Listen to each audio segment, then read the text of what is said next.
यह वीडियो भाग 8 के अंतर्गत यह तीसरा विश्व युद्ध के प्रत्याघात को और उनके भयानक खौफ से अपना प्राण बचाने के लिए हम क्या कर सकते हैं उनके बारे में विस्तार से समझे। तो यह हमें भौतिक अपरा प्रकृति के प्रत्याघात से बचने के लिए हमें परा आध्यात्मिक प्रकृति की शरण में जाना होगा।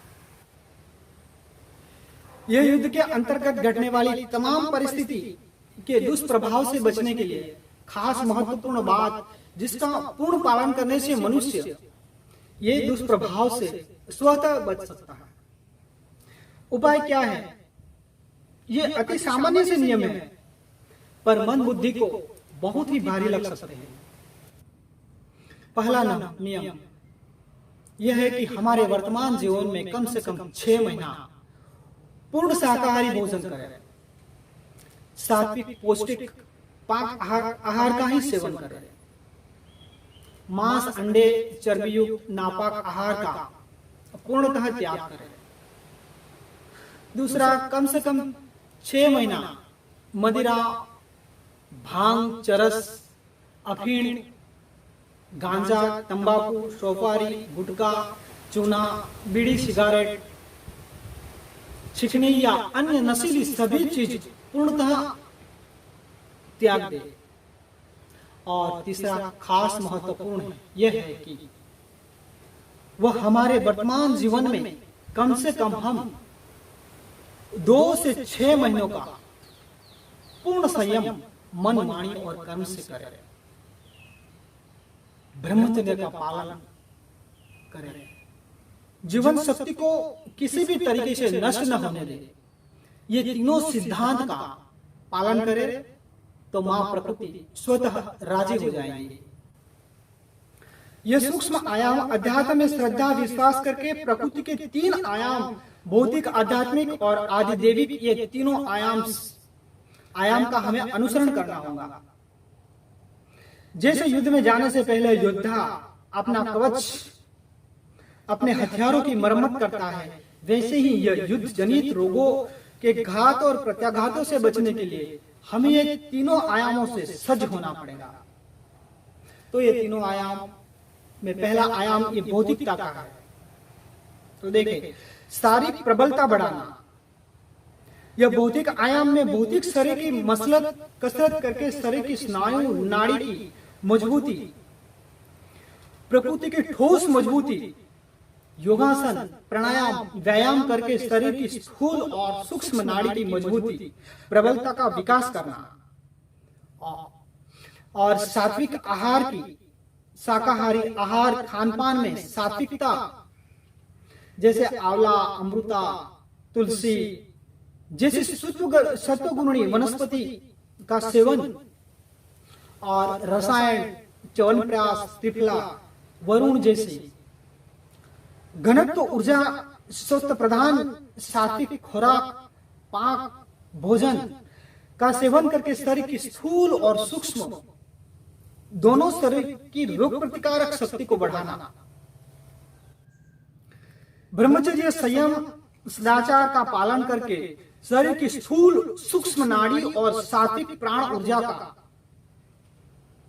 बढ़ावा करना और शरीर की भूख प्यास शरीर के रोगों को झेलने की ताकत बढ़ाए। और इससे विपरीत नापाक मांस मदिरा अशुद्ध बासी विपरीत आहार जो पूर्णतः नेगेटिव ऊर्जा ऋणत्व शक्ति जो शरीर के कोषों को कमजोर और नापाक बनाती है, ऐसे आहारों का त्याग करें। दूसरा ये आध्यात्मिक उपाय है। आध्यात्मिक उपाय में मानसिक आघात को सहन करने की शक्ति प्राप्त करें। यह महाभारत की युद्ध भयावहता से भी ज्यादा खौफ पैदा करेगी जो आज तक किसी ने नहीं देखा होगा। इतना खौफ ये युद्ध विध्वंसता में होगा। चारों तरफ से प्रतिकूलता का तांडव होगा। उन्हें मानसिक आघात में दिल बैठ सकता है। उससे बचने के लिए दिल की मजबूती के लिए उपाय यह है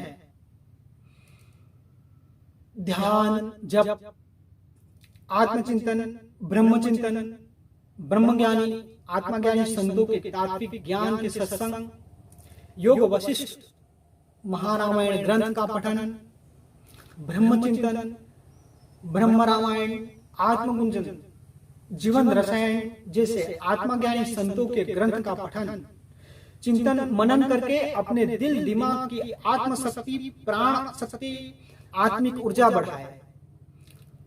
भगवत या भगवत प्राप्त महापुरुषों की शरण में पूर्णतः चले जाए, उसे शरणागति योग कहते हैं। तीसरा उपाय यह है आधिदैविक उपाय। प्रकृति की अदृश्य सृष्टि, प्रकृति की सूक्ष्म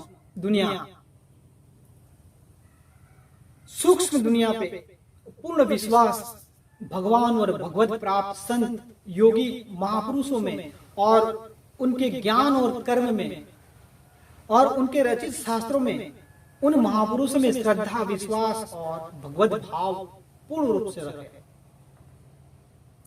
उन महापुरुषों के चरण में और भगवान और ईश्वर में और प्रकृति की आधिदैविक शक्ति में और प्रकृति के धर्म और सिद्धांत में पूर्ण आस्था, विश्वास लगाए रखे, कभी कमी न होने दे।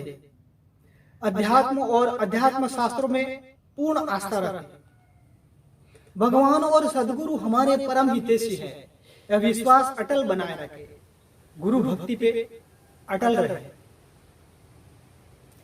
अब जितना समय हमारे पास बचा है, जीवन के उन समय का सदुपयोग अपने लिए कुछ करने में के लिए करें। आत्म कल्याण, आत्म बचाव के लिए के अंतर्गत ही हम आत्मचिंतन, सत्संग, श्रवण, जप, सदगुरु के मार्गदर्शन में ही व्यतीत करें। अतः अब अपने जीवन और मौत के बीच का समय भगवान और गुरु को ही दे दे। वे हमारी सभी प्रकार से रक्षा करेंगे। भगवान, गुरु और प्रकृति ने ये जीवन दिया हुआ हमें वो कभी नहीं ले सकते। वे अपने आत्मा की पूर्ण रूप से रक्षा करेंगे, पर हम पूर्ण रूप से उनके शरण में चले जाए, उनके हो जाए। प्रकृति, भगवान और सदगुरु के सिद्धांत, धर्म का पालन करें। अपने मानव प्रकृति में मिले हुए हमारे जीवन के प्राकृत स्वभाव का कभी उल्लंघन न करें। अस्तु।